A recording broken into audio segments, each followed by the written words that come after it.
of the Housing Opportunities Commission to review and have discussions related to our procurement policy. Today is the subject for our special meeting. I'm Roy Priest, the chair of the commission. I'm joined here by my fellow commissioners, Jeffrey Merkowitz, who's the vice chair to my left, to my right, Paul Weiss, commissioner, and also Azola Shaw, commissioner. We also are joined virtually by Robin Solomon, who is our chair pro tem. Two of our commissioners, Jonathan Miller and also Linda Kroon, are not going to be with us today, but so they are excused from this meeting today. But I will present some information from one of our commissioners later in the meeting. So with that, I'd like to also acknowledge the presence of our president, senior vice presidents, and all of our staff to this event to have this conversation. So I will turn this over to you, Chelsea Andrews, to carry us through this discussion about our procurement policy. Thank you, Mr. Chair, members of the board, the HOC team, and the public. Today's session is really a working session. It's an opportunity for us to share recommendations that we'd like to advance as it pertains to revisions in our procurement policy. As the commission is aware, our agency abides by a procurement policy as it pertains to our procurement of goods and services. We're a very robust agency with a lot of various activities that take place. We ensure that there's competition before awarding contracts, and there's a great deal of work that takes place to ensure that we provide opportunities for various businesses to engage with us and to make sure that we're advancing and being good stewards of our resources. A part of that is also ensuring that we can do so in an efficient and effective manner, and that we're able to not have lags in our processes and or delays that impact our ability to provide the services. And also, of course, wanting to ensure that we're able to attract businesses to do business with us, that we don't make it overly onerous to do just that. And so on a frequent basis, our general counsel's office, as directed by the commission, will review our policies, we'll look at other best practices in the industry, we'll evaluate changes even on the federal side as it pertains to thresholds and approach, and make recommendations on how we can improve our process. And so what you will see here is a holistic review of our procurement policy, keeping in mind that balance between ensuring that we have great competition and thresholds in place, but also wanting to take into consideration how important it is to be able to advance and move swiftly as an organization, especially in this day and age.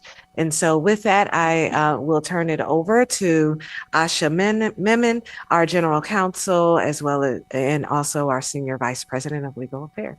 Thank you, Chelsea. For the record, my name is Asha Memon. I'm the Senior Vice President of Legal Affairs and the General Counsel. Sorry, you came louder. Okay. Today, we're going to discuss the proposed revisions to the HOC's procurement policy.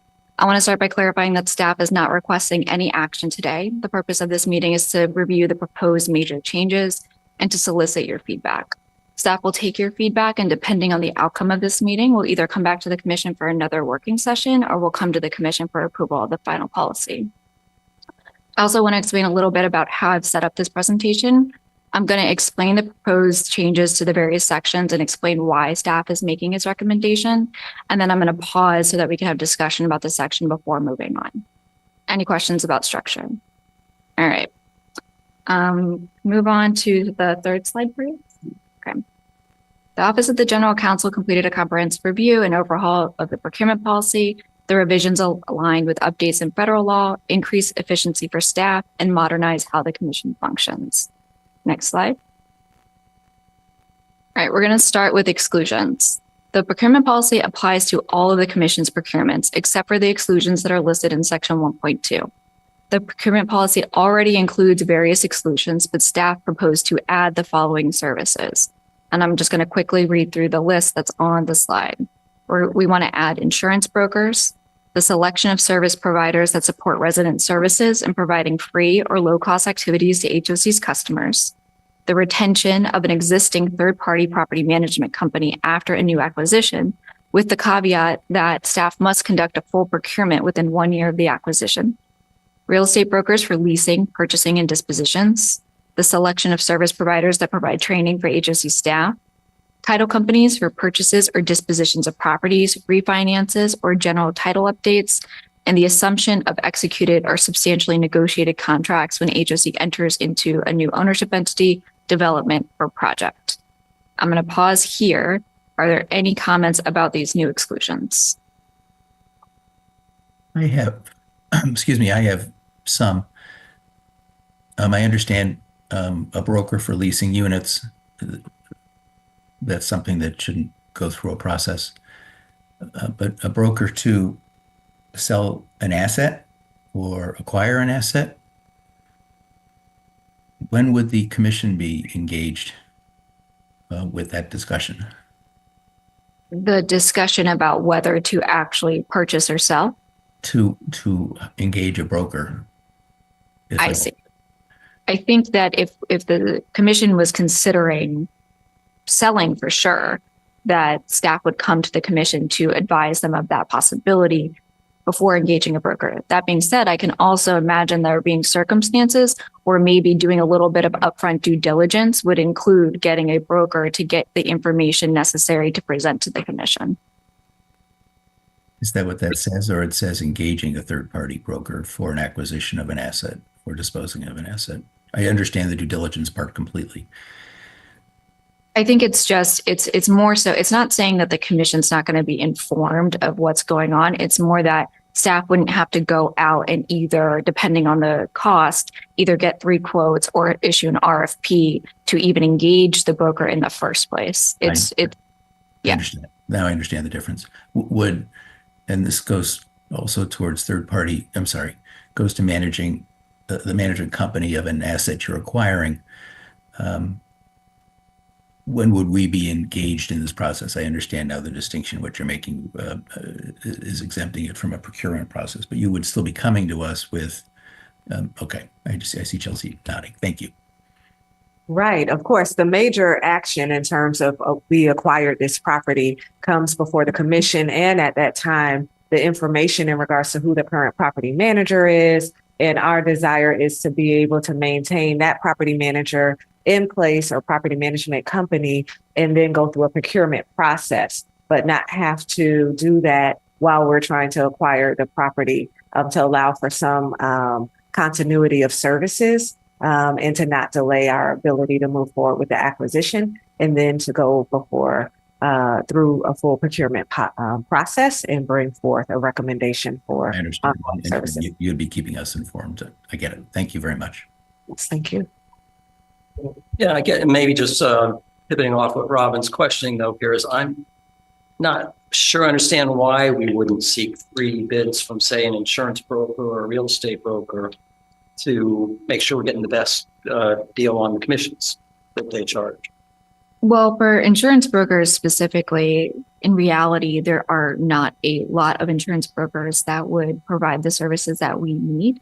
And it's not that the initial procurement of these we wouldn't get 3 quotes. We probably would get 3 quotes, but it's really that you also don't want them for you to have to go back out continuously once you establish this kind of relationship. So the difference between acquiring a new broker versus a renewal. Sure. So it's when you're excluded from the policy, it means that these services you don't have to initially procure, or the renewals don't really apply in the same way either. There's always going to be a contract, but you're not bound by this 5-year term with renewals that are, only add up to 5 years. So when you establish a relationship with a broker, depending on the services, you may not want to go back out continuously because there's a benefit to establishing some of these relationships. Yeah. But is there in our current policies, is there a process to test our pricing at some point in a 10-year relationship, say with an insurance broker? Oh, I think we do that all the time. There's especially for test the market to find that that we haven't gotten stuck in a fee structure that we could do better. No. Yeah, I am confident that currently that occurs. constantly. John, Jeffrey. One question, I had, and it's not necessarily specific to this here, it applies here, but sort of throughout. Like, I think one thing that would be helpful for me also in reviewing some of this is knowing more about our conflict of interest policies. Mhm. So, if we're giving more discretion to the president or to staff generally to make selections without going through the board, I would just want to make sure we feel confident in our conflict of interest policy. This one. Sure. I mean, just at the outset, I can say that all of HOC staff is under the Montgomery County Public Ethics Law, which has its own conflict of interest section. So especially when it comes to contracting, there are specific rules about relationships and, if it's your brother's company or whatever, and there's certain provisions not allowing kickbacks or anything like that. So I'm happy to walk through that with you, whether it's at another meeting or, another time. Okay, great. And you're thinking, and what are our controls? Sorry. What are the controls we have in place to, were that unfortunately to happen, what to detect that someone is doing, procurement with someone that poses a conflict? Mm-hmm.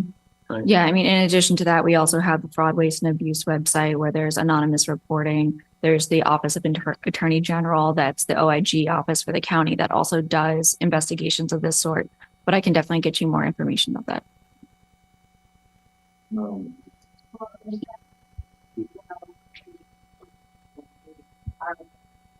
I can't hear. I'm asking staff to come sit up at the front. Tim Getzinger, Senior VP of Finance and CFO. Just to add a little bit more layers of the review.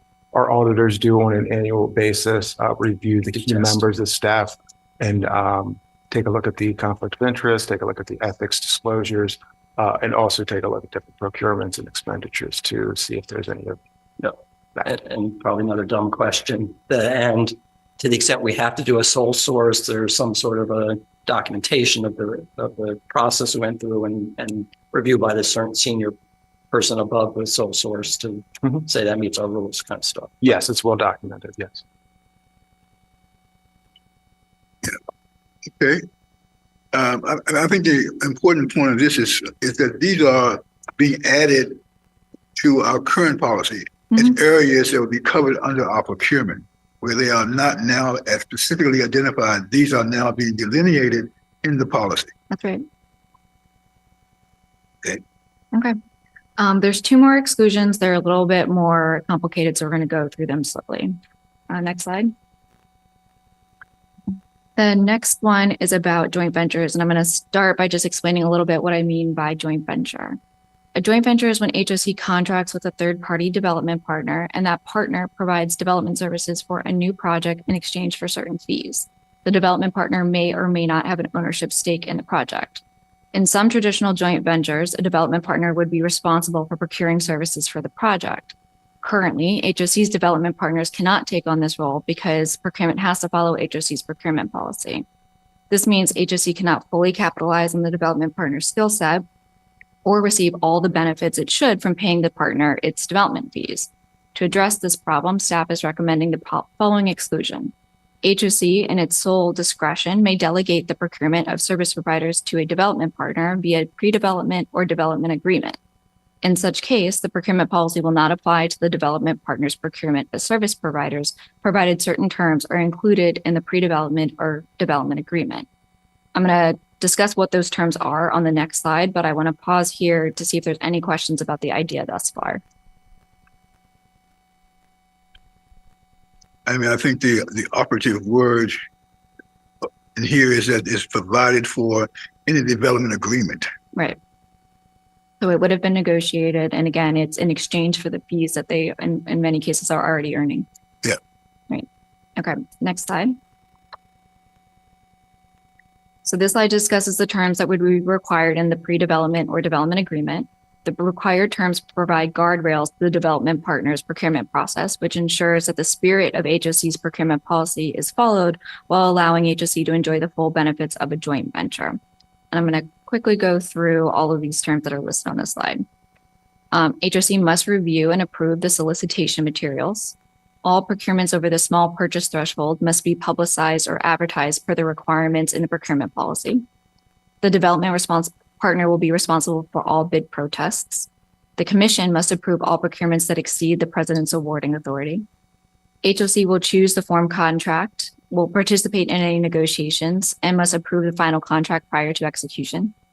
All procurements are subject to HOC's review and approval. HOC reserves the right to require the development partner to use HOC procurement policy for any procurement or to cancel an existing procurement and use HOC's policy. And then any other requirements that HOC deems appropriate for a specific development or rehabilitation. One final guardrail is that HOC must conduct the procurement using its procurement policy if a development partner wants to have its subsidiary or affiliate participate in the procurement to provide services to the joint development. Are there any questions about these terms?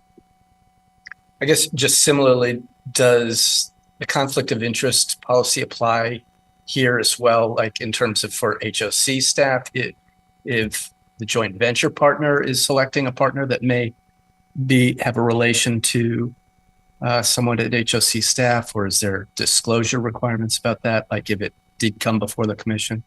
Right. I think that it would still apply insofar as that, again, this is an employee's individual responsibility to disclose that. Mm-hmm. So it wouldn't suddenly mean that a development partner could, in a roundabout way, give a kickback to an employee. Right. No. Yeah. Okay. Okay. Next slide. This next exclusion is about jointly owned properties. This is for when a third party participates in the ownership of a project. As I mentioned in a previous slide, a development partner can also participate in the ownership of a project after the construction is complete. Currently, all procurements at properties must follow HOC's procurement policy, but there are instances where an ownership partner has affiliates or subsidiaries that can provide services for the property. For example, an ownership partner may have an affiliate that performs landscaping services. The partner may be willing to provide the affiliate services at a reduced rate or may be able to provide the services quickly. HOC can't take advantage of this benefit because it has to go through the procurement process. This results in extra time and cost for the property. To address this problem, staff proposes the following exclusion. HOC, in its sole discretion, may engage the ownership partner's affiliate or subsidiary as a service provider. In such cases, the procurement policy will not apply provided the following requirements are met. The cost of the service does not exceed the small purchase threshold. The ownership partner has a minimum of 9% ownership stake in the jointly owned property. HOC will choose the form contract, participate in the negotiations, and must approve the final contract. And then HOC must perform an independent cost estimate and must evaluate price reasonableness per the procurement policy. Thoughts on this exclusion?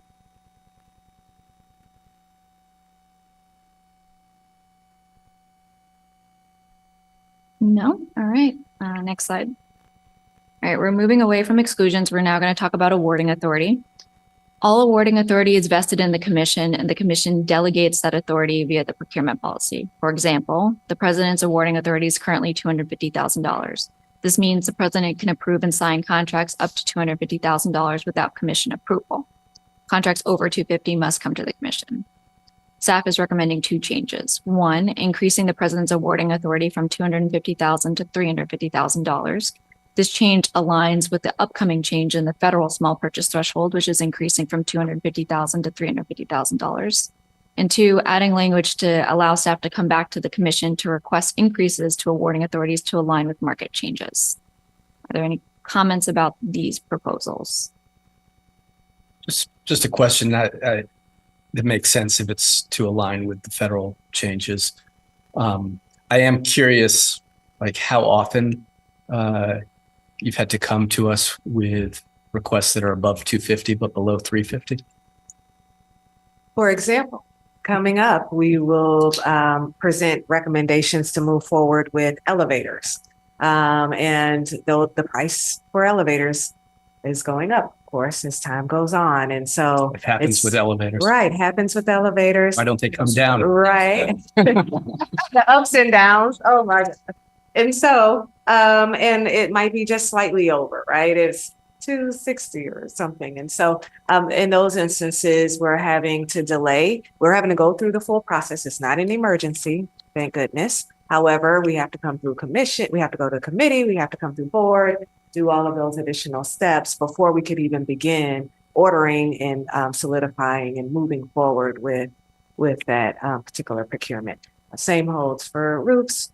Those are the situations. And in both of those scenarios, for example, the board has already approved those property budgets, which included these costs already as well. And so those are the type of examples that I can think of. Please feel free to share. It's typically capital improvements.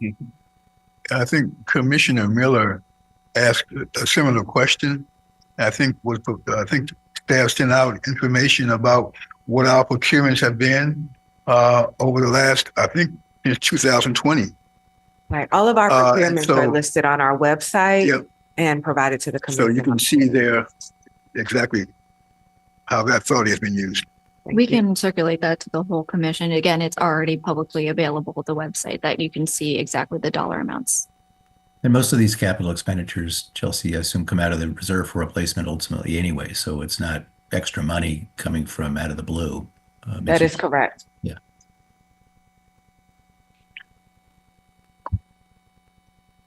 Okay, next slide.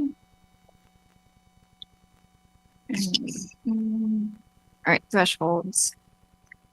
This slide discusses thresholds. The purpose of the procurement, the method of procurement depends on the anticipated cost of goods and services. For instance, if a procurement is within the small purchase threshold, staff must get 3 quotes for the service.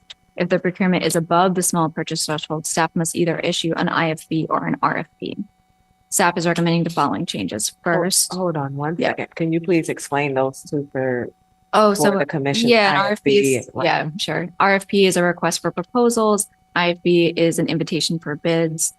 Basically for an RFP, you write out a long solicitation, you advertise that for a certain amount of time, usually about 2 or 3 weeks. People come back with very lengthy proposals. Those proposals would have to be evaluated. There's scores that are associated with those. And then based on those scores, you would select your vendor. IFB is very similar, except it's more for bids. So for things like more like construction work or maintenance work, where you're going based more off of price. Okay, so to go back to the recommended changes, we want to eliminate petty cash purchases. This is because HOC actually no longer uses petty cash. The agency uses P cards. Second, we want to increase the small purchase threshold from $150,000 to $250,000. This change aligns with the current federal small purchase threshold. And 3, to automatically increase the threshold in accordance with federal law. So as I mentioned earlier, there are some upcoming changes in federal law, one of which is going to increase the small purchase threshold to $350,000. And the other one is the micro purchase threshold. It's going to increase from $10,000 to $15,000. We don't have timing on these changes, but I've been told that it should be this year. Question, since we know that those changes are going to be coming imminently, if we included those as the limits in the policy now, it would prevent us from having to come back. So the third change here is that it's the idea that there's language in the policy that the thresholds would automatically increase without having come back to the commission when there's a change in federal law. Policy. Right. So we're just going to pair our thresholds to the federal policy. So there's an automatic change. Okay, fine. Yeah, I should just so I can understand though, does the federal law apply to us or we're adopting that as our policy? It only applies when we use federal use federal money. dollars. Right. So in general, our policy is completely different when we're not using federal dollars, which is a vast majority of the time. Yeah, But it except for makes- the HUD dollars or other Right. federal subsidies. Yeah. These are our choice. Right. And so if you look at the draft policy, there's plenty of places where it's very clear about if it's federal, you have to follow this process versus if it's non-federal, you follow a different process. On the petty cash, you said we don't do petty cash anymore. We've moved to, what did you say, P card? P cards, they're just P like cards. agency credit cards. Okay. So, so there's limits on that, on the credit cards and is Right. there? Okay. Okay. All right. Next slide. Okay, we're now going to discuss emergency procurements, and I'm going to start with the definition of what is an emergency. An emergency exists when an urgent and unexpected situation occurs where there is a risk to health and public safety or the conservation of resources, continuation of essential functions or services are threatened, HOC property is endangered, or an action would cause serious injury to HOC. When an emergency exists, HOC may enter into contracts without engaging in the formal competitive process. Currently, the president is limited to their awarding authority. Therefore, if the cost exceeds $250,000, the commission must convene a special or emergency meeting to approve the cost before staff can move forward with the remedy. The current process prevents the president from acting quickly in emergencies. Many times, the final cost of an emergency is unknown until the last minute, and the time it takes to coordinate and schedule a special emergency meeting may unnecessarily exacerbate an emergency. To solve this issue, staff is proposing the following revision. The president is not limited to their awarding authority when addressing an emergency. If a contract exceeds their awarding authority, the president must inform the commission on or before the next regularly scheduled commission meeting of the emergency and the resulting contract. Pause here for thoughts.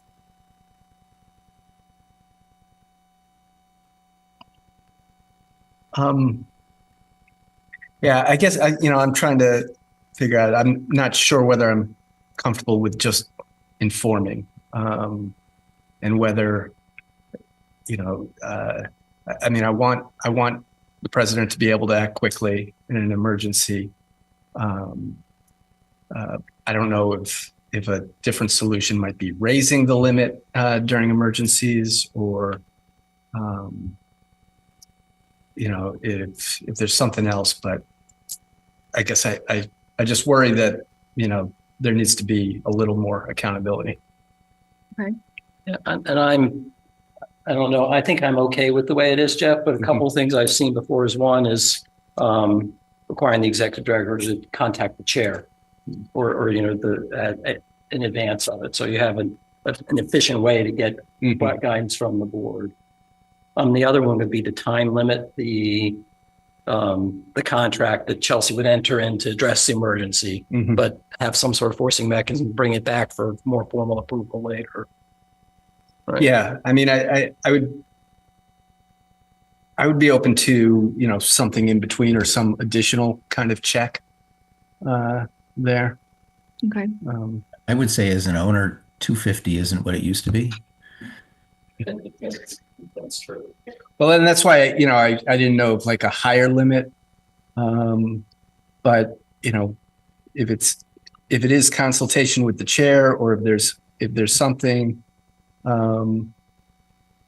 else there that just provides a little bit more of a check. Okay.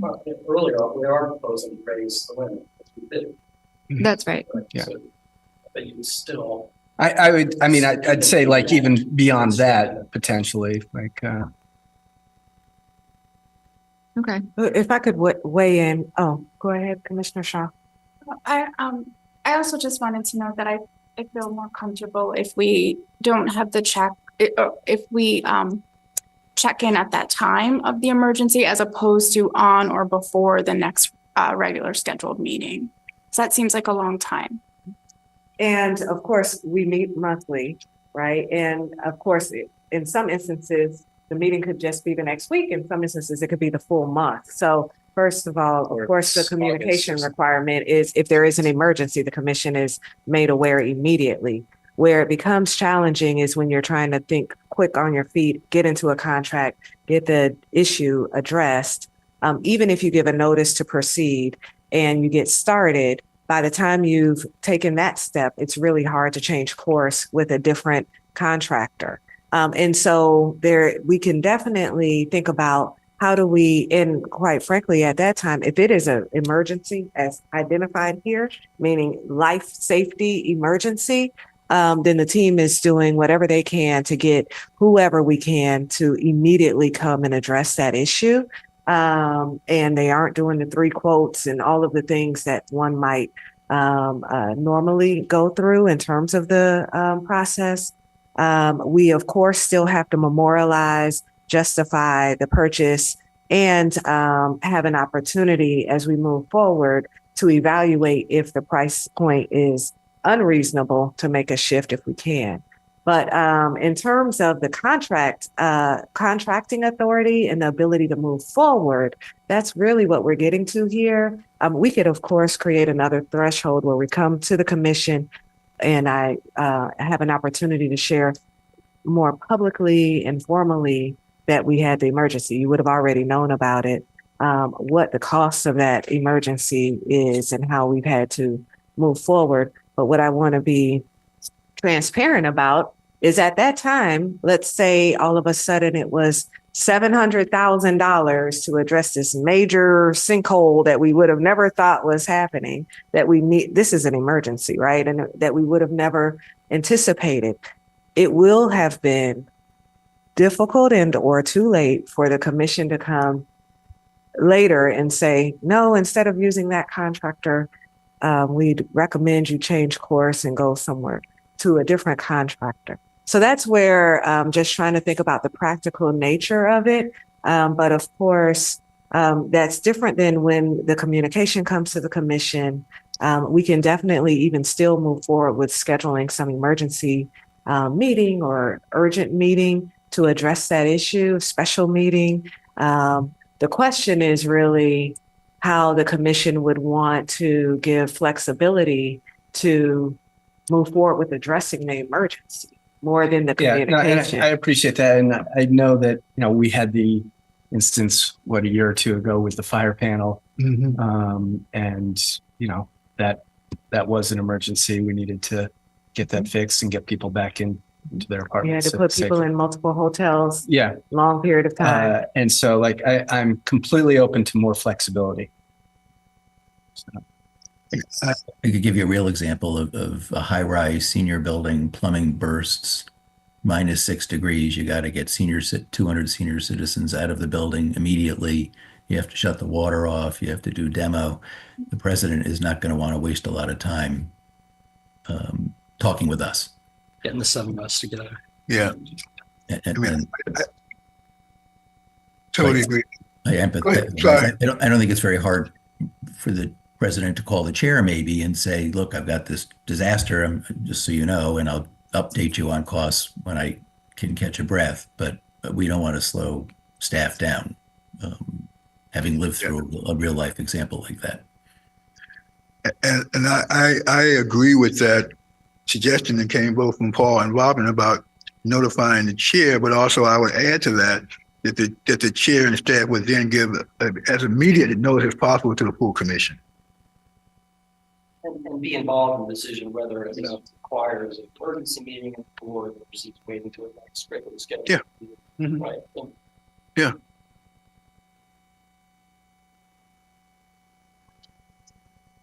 Okay. I think in 99% of the scenarios, I think it's a no-brainer. Why are you wasting time talking to me? Paul, can you turn your mic on? Sorry, Robin. I was going to say in 99% of the cases I can imagine, it's sort of a no-brainer. Why are you wasting time talking to me? We need to get those seniors relocated and the plumbing turned off, right?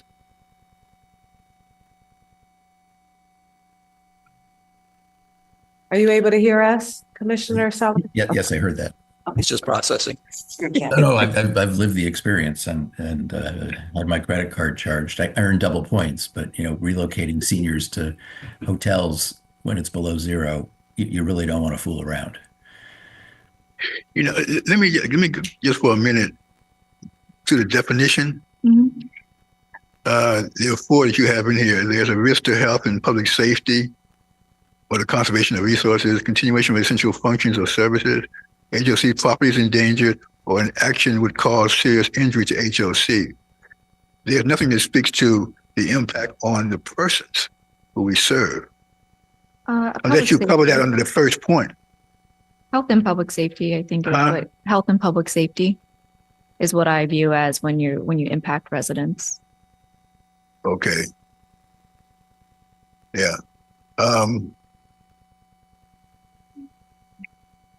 We can consider adding that verbiage because that's obviously a key consideration. Yeah. And to be more explicit because that's what's driving the decision.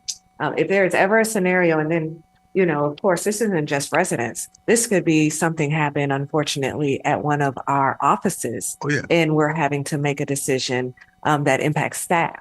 And so, and of course, the hope is that we're not in that scenario. And what I want to bifurcate is the requirement for communication versus the ability to act.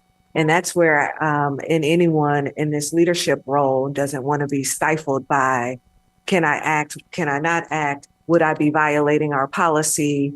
And quite frankly, having to make a decision around that. My leaning is towards the fiduciary obligation I have to our residents and our staff. And then you're dealing with more formal, did I violate a policy in the meantime? And so it's just trying to avoid that trip up. But in terms of the alignment around communication, getting before the commission and making sure the commission is aware. And I will say, and I think, Asha, it's important to note that all of our contracts allow for HOC to terminate the contract at the will of HOC. And we do have our procurement officer in the room with us as well. And therefore, if there is a scenario where it's an egregious situation that the commission feels as though the amount was egregious, the decision was wrong, that there are some legal recourses to unwind that decision. And so that's also another safety bumper here. You could put in health and safety, but you wouldn't want to define it because you wouldn't want to limit. You don't want lawyers involved in deciding what health and safety is, right? You need to act. And I agree with all those points. I still maintain the point that while it's just so important to emergency to protect us, HOC, what about the people we serve? I think maybe I'm just saying, if even if it's a preamble statement. sure, in here. maybe another bullet. It's not maybe another bullet. Yeah. I mean, the only thing I would say is you don't want to limit it to residents. I mean, it also includes staff and the general public and The person, whether it be staff or somebody walking down the street who gets hit by a boulder that comes off of a building or brick off of a building. Okay, and so as an agency, we're in the people business. It's a good point. And plus we can tie it into the strategic plan, our 2 core values in terms of staff and our customers. Yeah. Okay. Next slide. All right, we're going to discuss pool contracts. So one of HOC's procurement methods is to create a pool of pre-qualified vendors. HOC issues an RFQ for vendors in a certain area of expertise, such as legal firms, engineers, or architects. Staff evaluates the vendor's proposals, and if they receive the necessary score, the vendors are admitted into a pre-qualified pool. When staff needs services from the pool, they request proposals or bids from the pre-qualified vendors and select a vendor based on the lowest price or best value. Staff recommend to modify the pool process by increasing the president's awarding authority to $350,000 to align with the president's overall awarding authority. Clarify that the president's awarding authority is based on a per project basis, and allow HOC to open an existing pool to solicit for additional vendors. Are there any questions? I don't have any problem with those and on the per project basis. I guess one question I have though is just like how we make sure that like a project is not artificially divided as a way to kind of get around those caps. We usually do it by like a project meeting, like building, for instance. So like if you want to use the sage, for instance, and you're talking about legal services for land use, it wouldn't be, hey, we're going to divide it by stage 1, stage 2, stage 3. It would be just legal land use services for the sage in general. That's how we view project basis. Okay. Yes, to be clear, we can potentially provide additional explanation on what we mean by project basis in the procurement policy. I don't think there's anything wrong with being more clear there, but that's a wonderful example. There's only a handful of land use council. You might want to solicit their support for SAGE as well as Metro Point, but now their contract is over my authority to bring them in on another project. And so that's where we're trying to get to this. And I do want to just highlight the importance and benefit of having an open pool. We have in the past gone out and had periods of time where people and companies can enter into our pool. That limits our ability to be nimble and to have additional companies that might be interested in doing business with HOC have an opportunity to compete. And so we want to be more inclusive and give more opportunities. So allowing opportunities that aren't just limited to, did you know us 2 years ago? Oh, well, wait until we come back again in another 5 years to open this pool, allows for us to continue to have the best of the best options available. And companies come and go. And so we want to make sure we always have a healthy list of potential companies we can engage with. The question goes to really the operational behind the pool. For example, you have a pool. Internally, how do you operate to make sure that the people in the pool all have an equal opportunity to apply for a scope of work that you're looking to get done? So generally, so I can speak, for instance, for the legal pool, since I operate the legal pool. Whenever we go out, we have separate categories of the types of legal services, land use, litigation, construction work. And within that, you have the list of firms that can apply. And generally, we go out to all of those firms. We give them the scope of work saying, hey, we have a new project. We need to enter into a general contractor. Please let us know what your cost will be and how many hours you think it'll be and your rates. And they all send us this information, and then we review it depending on cost, one, but two, sometimes best value. For instance, like if the same firm had done work, earlier in the project, so they already are familiar with what we're doing, what the project looks like, so that there's going to be some efficiency there, we would also take that into account. So, and I think, the other pools operate similarly where, you go out and you get bids because you're still getting bids from the pool, but it's a shorter process. Yeah. Okay, next slide. Okay, so the procurement policy requires that contracts have a maximum term of 5 years, but sets a different term and renewal requirements for a certain subset of contracts, which are shown in the chart on the slide. For example, property management contracts have a maximum term of only 4 years, and the commission has to approve the renewals. The different term and renewal requirements require a substantial amount of staff time to navigate, and this is especially true when you have to come to a committee or commission for approval of a renewal. To solve this problem, staff recommends that all contracts have a maximum term of 5 years and that the president approves all renewals. And just for a little bit of context, outside of the contracts that are listed in the chart, the president approves renewals for the vast majority of contracts at the agency. Are you saying property management could be a 5-year contract? That is the proposal, that it would still be an initial 2-year term, but with 3 one-year renewals. But instead of right now, it's an initial 2-year term with 2 one-year renewals. And then those renewals have to come through the commission process. I've never seen a 5-year property management contract. I'm not sure why you'd want one. Tell me more. It's a maximum term of 5 years. So right now the term is 4 years, but it's a maximum term of 5 years. And so the renewals are optional renewals that HOC can choose to exercise. Or if for whatever reason they choose not to renew, they can go back, the staff can go back out and resolicit.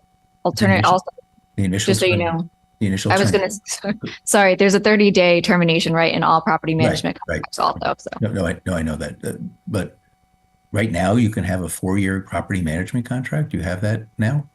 No, I think we should focus in on the initial term. Right. So the initial term is just a 2-year contract. Okay. It's just that it gives an opportunity for 2 renewals in our current contract without having to go back out. And as you see, each of these different services have different requirements in terms of the initial terms. I think, Asha, in terms of the recommendation, if you would please elaborate. If your recommendation is that initial term is 5 years. No, right. No, You're saying the overall potential length of any contract, it could be a 1-year contract with 4 renewals, but overall, we would never exceed a 5-year timeline, and trying to reduce the burden of coming back through the commission for every single renewal is what is being contemplated here. So a property management agreement would never have a term beyond mandatory term of 2 years. Everything else after that would be optional 1-year extensions. Absolutely. That's correct. And we have set forth in the commission, for example, in that example, has identified requirements, considerations for renewal. And so similar to all contracts, we're looking for, did you abide by the contract? Are you providing us with good service? Did you meet your Section 3 requirements? And then if not, the staff have an opportunity to go forward with an RFP, come back to the commission and make a recommendation for a shift and or change. Mm-hmm. Yeah, because I know several years ago, we went through a rather rigorous process about looking at our property management contracts and changing and creating standards and how those would operate. But this did not at all change any of that. No.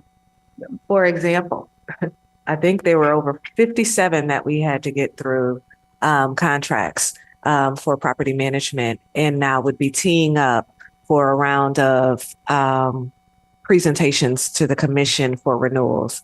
And so that's really just getting to the heart of the time, the energy, the length of the process of going through that iteration. And again, there are certain thresholds in place. If a contractor isn't performing, that would allow us to cancel the contract, to go forward with an RFP. But it's that process, that timing, and that in of itself, 57 for property management doesn't just weigh on the property management team, weighs on our procurement team, it weighs on our finance team, and everyone who has to put forth energy towards that process, in addition to their day-to-day obligations. Yeah. And so returning to our elevator metaphor that Jeff brought to us. So bond counsel and financial advisor, we would move those from 6-year terms to 5-year terms now, based under the new policy. That's right. But 4 and 1 would be our standard. Aisha? It kind of depends on the contract. So it's Could a lot be, of could be 2 and 3. It could be 2 and 3. It could be 4 and 1. It's up to staff to, use this discretion to determine what makes the most sense for the service. Thanks. Sorry, Jeff. Sorry, no. Just going back to property management for a second. And I do want to be able to relieve some of the burden on staff for all these presentations. Most of the time it's fairly pro forma. But I do think, it has been an opportunity for the board then, during these presentations to ask questions and to, given that we have had issues with property management, and they've been coming up in our audits, and I know we've been working to kind of resolve some of those problems. Those have been opportunities for the commission to ask questions and to find out more about like what's going on, and sometimes with specific property managers. I'm just wondering, how can we still make sure that the commission is getting a regular opportunity to check in on those and ask questions about,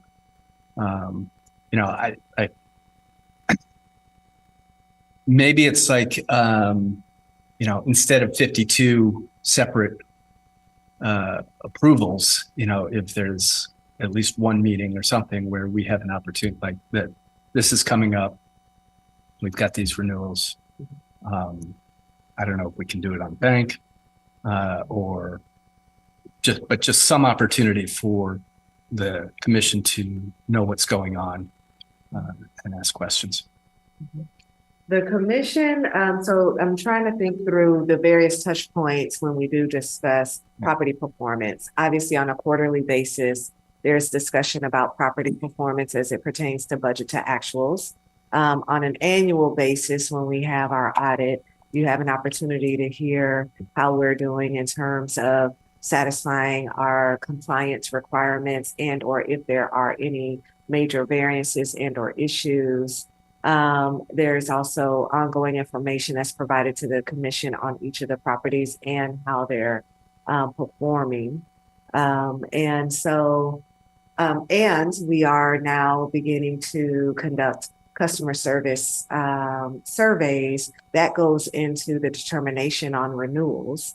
and if a property management company will be renewed.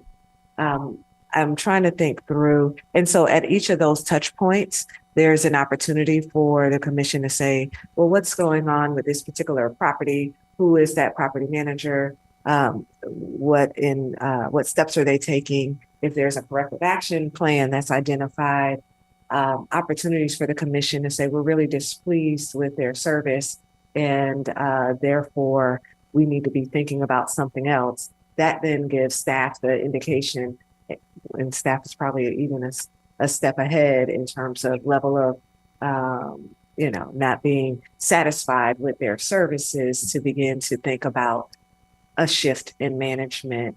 But definitely open to hear other thoughts. We're trying to address two things, right? We want to be able to have opportunities for the checkpoint, but also not create the administrative burden. So I understand the question that's being raised, and how we can ensure that there's an opportunity for the commission to weigh in if they're dissatisfied with the performance of a particular property management company. It sounds to me the possibility that just providing the commission with a periodic report on renewals that are being done. Okay, because you coupled with all the things you already say we already get, we do get. If there was a question a commissioner had about a specific project or property in terms of management, they could raise that. But so he just gave us a periodic report that said, here are the renewals we did for this period, okay?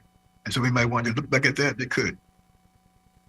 Or upcoming renewals. I was thinking. Maybe we do it. Yeah. Okay. And the division reports that the staff gives us are pretty detailed about occupancy and so on, and budget. So you can see which management companies are performing well or not, or ask questions, because there might be good reasons why the numbers look bad that have nothing to do with poor management.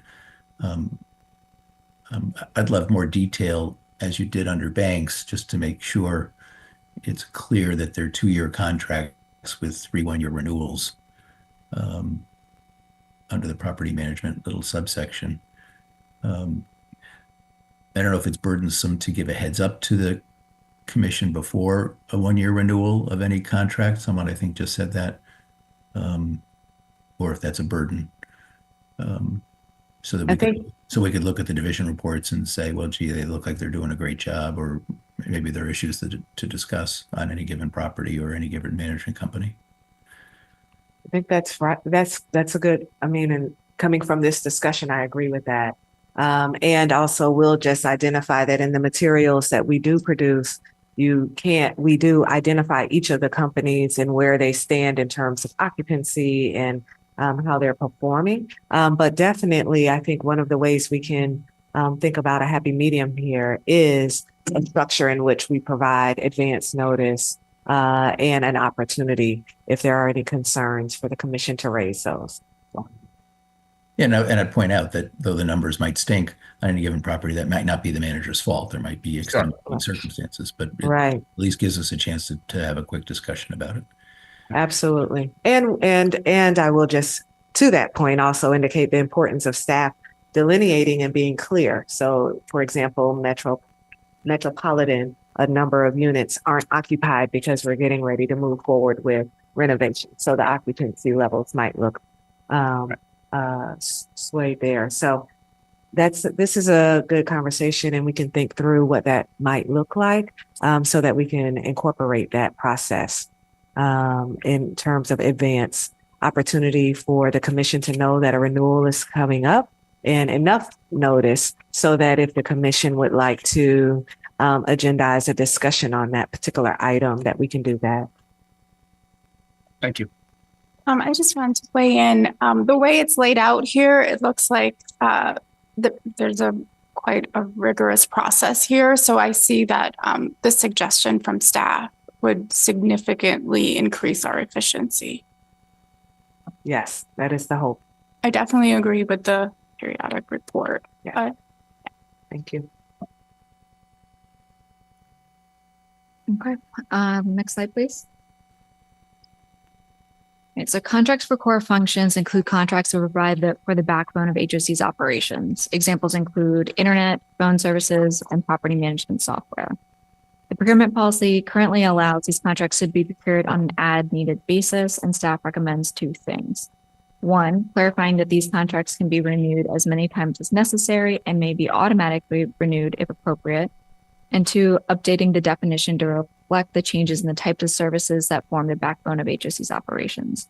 The changes in the procedure and the definition are shown in red on the slide.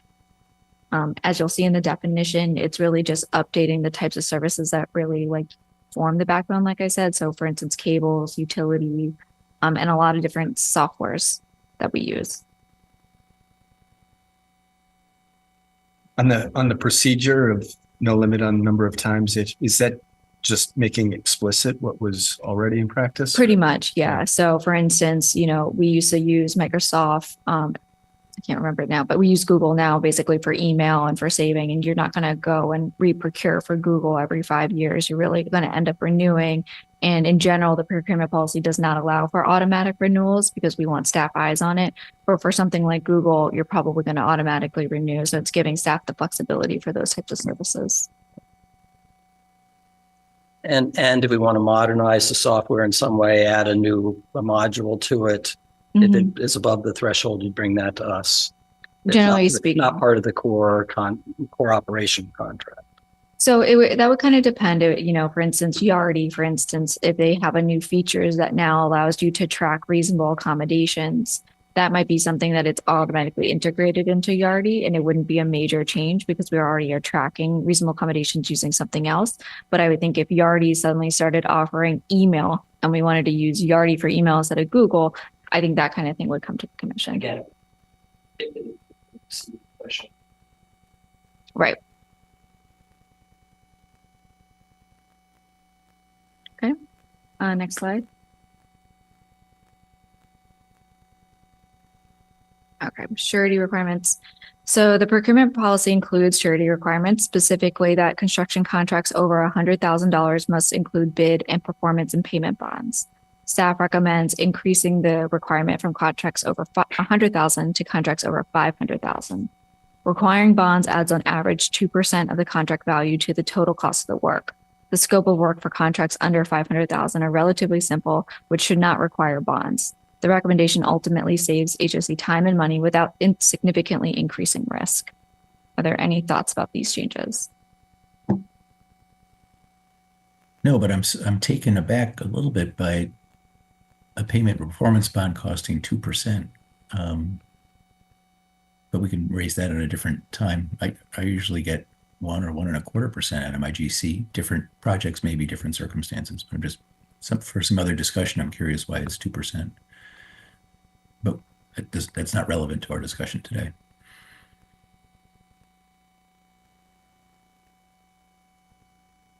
Okay. Next slide.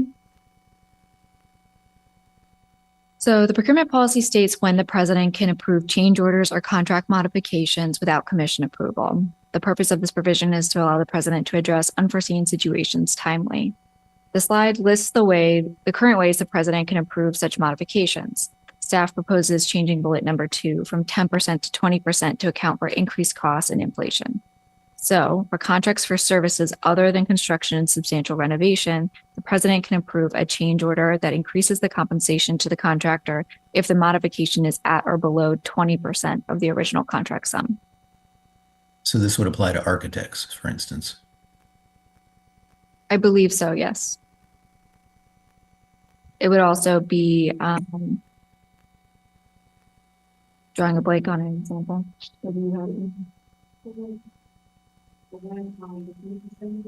Yeah, contract for, yeah.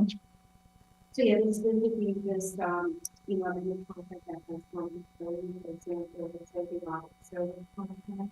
Would you mind repeating that, please? Maybe we should have either, lady, no, you should probably stay. One instance, and actually we came to the commission when we had it renewed, was the audit services contract for our primary auditor. The previous year, we had additional testing on our single that actually caused the auditor to perform a lot of work that was outside of scope. There was a lot of cost that because of the 10% limit, we were not able to do it. And so we went to the commission and asked that in the future that we had that 20% cushion. We haven't had to use it because we have certain safeguards in it, but it did provide the auditor with that sort of assurance that should that additional work need to be performed, that they wouldn't have to take such a cut as they had to do in the past.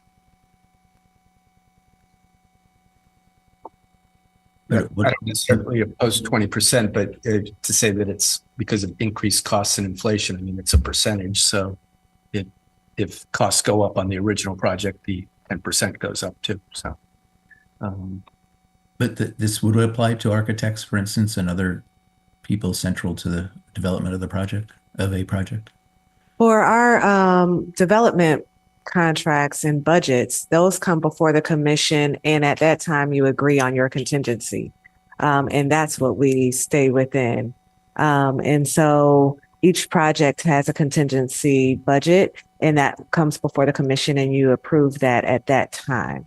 What we're really talking about here are more specific goods, services, where we enter into a contract where currently I have, or the president would have, a 10% flexibility, asking for consideration for that to be higher because as time, I mean, it requires, quite frankly, trying to ensure that the project that we were able to really nail in what the ultimate cost of that project will be. And the truth is there are contingencies because there are many times circumstances where the costs exceed what we initially thought the project would be.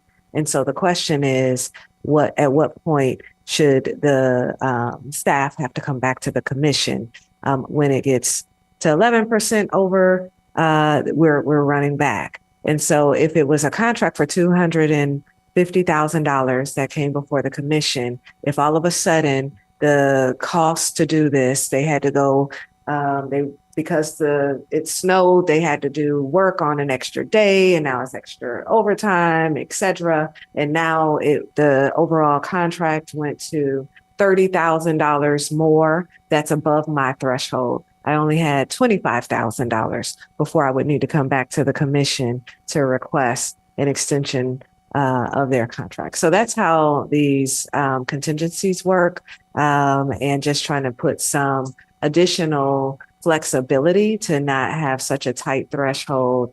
Again, my contracting authority is the $350,000, and therefore what we're talking about here is 20% of, I'm going to let somebody do the math, $70,000, whereas right now it's $35,000. And these are contracts that are typically, longer than just a short period of time. So it's the likelihood that the contract may go up, or there might be some kind of contingency activity that takes place is there. And so it's just trying to ask for more flexibility. I don't disagree with anything you just said. I just heard Asha, I think, say general contractor or contractors tied to developments. And I wanted to, maybe we should more tightly define what we're talking about, since we're not talking about development process. We're talking about your administrative issues or things Tim runs into in accounting. So it's clear that all the other third parties associated with a development, this wouldn't apply if that's what you intend. Sorry, so this is for contracts other than construction and substantial renovation. So this is like for the example for the audit contract that Tim gave you. For construction contracts, if you look at bullet number 1, that's the bullet number 1 and bullet number 3 would apply for those kind of projects. And we don't want to touch that. We're not recommending any changes there. And all I'm saying is maybe that should be broadened to other services provided to a specific development, such as an architect. Unless you find that. No, I mean, that's a different suggestion. Right now, what we have it as is that as long as it stays within the approved project budget, then any type of change order there is okay. And so the budget itself is what comes to the commission. And as long as you're staying within budget, then Chelsea has the ability to approve those change orders. It's only when you would exceed the project budget that you would come back. Okay. So if it's above 20, even if it's less than 20%, but it's exceeding the budget, you would. For construction contracts, yes. Yeah. I understand. That's our current process. Yeah. Yes. And we're not asking to change that. Thank you. Thank you for the clarity. And just one small clarification. So for the changes we're talking about here, it'd be for contracts that already came to the commission. So it'd be contracts that exceed Chelsea's awarding authority. You guys already approved it, and we're asking for a 20% flexibility there. Yeah. You just would change orders. Great. You won me over with the example of the snow contracts. Okay. Next slide. So section 9.2 discusses how to amend the procurement policy. Staff is recommending to allow the general counsel to approve modifications in the policy in response to changes in law. So basically, if there's a change in federal law that requires procurement policies to change the threshold, it's a mandatory change and we have to do it, that you would delegate the authority for me to go ahead and make that change rather than coming to the commission for approval. Would you just inform us? Yeah. Yeah. Yeah, we can do that. Okay. Okay, next slide.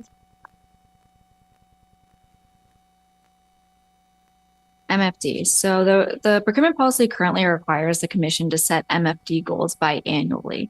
Staff proposes removing MFD goals from the policy and instead. So sorry. Let's define MFD. Sure. Right now, the definition is on the slide. It's a business that's at least 51% owned, controlled, and managed daily by a minority person as defined by the Montgomery County Code and regulations to include the following categories: African American, Hispanic American, Asian American, Native American, disabled persons, and women. So going back, we are proposing that we remove any MFD requirements for the policy and instead incorporating any future commission approved MSD policy program into policy by reference. In the meantime, each solicitation will still indicate whether HOC will evaluate proposals based on MFD participation. And to just remind the commission, at one point, the commission currently set MFD goals. We still report out on how we're accomplishing those. But in terms of ensuring that our policy does not create challenge, but we're still able to move forward with our focus on minority, female, and disabled businesses and companies, we want to incorporate those requirements in terms of the points that we do already a portion that was proactively recommended from the commission. Those points will remain in that process, but it will not sit as a requirement in the procurement policy as it's currently written, to allow for us to address any questions or concerns about this particular policy.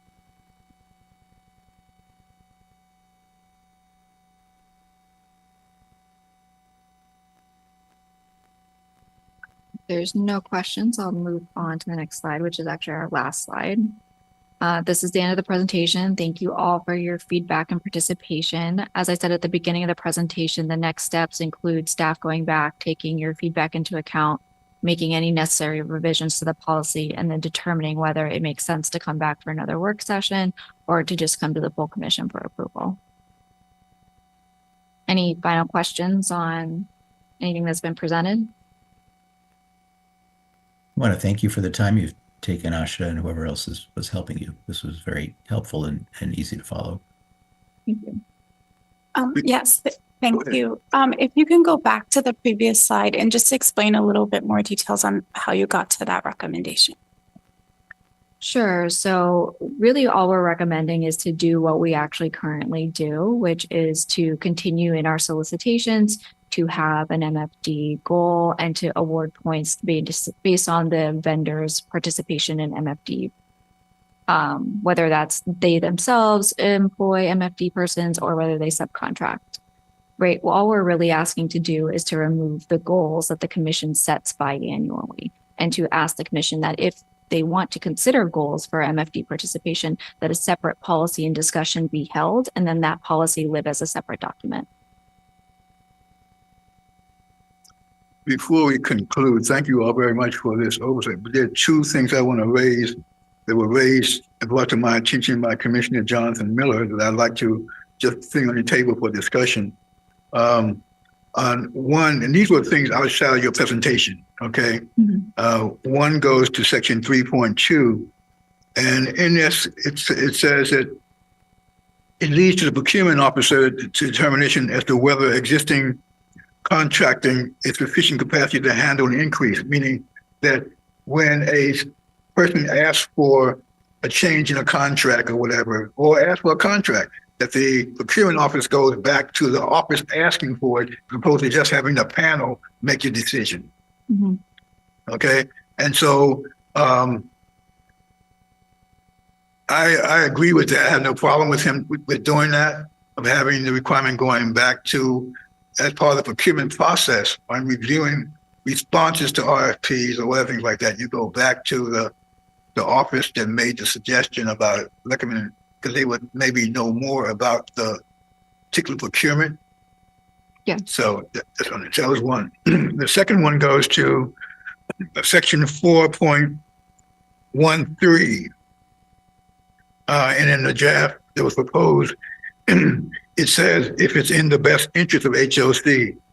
And what Jonathan says, he'd like to have that language change. It says if the president determines it's in the best interest of HOC. So it places the responsibility for the determination of best interest, what it does. So that's just a suggestion that Jonathan has made.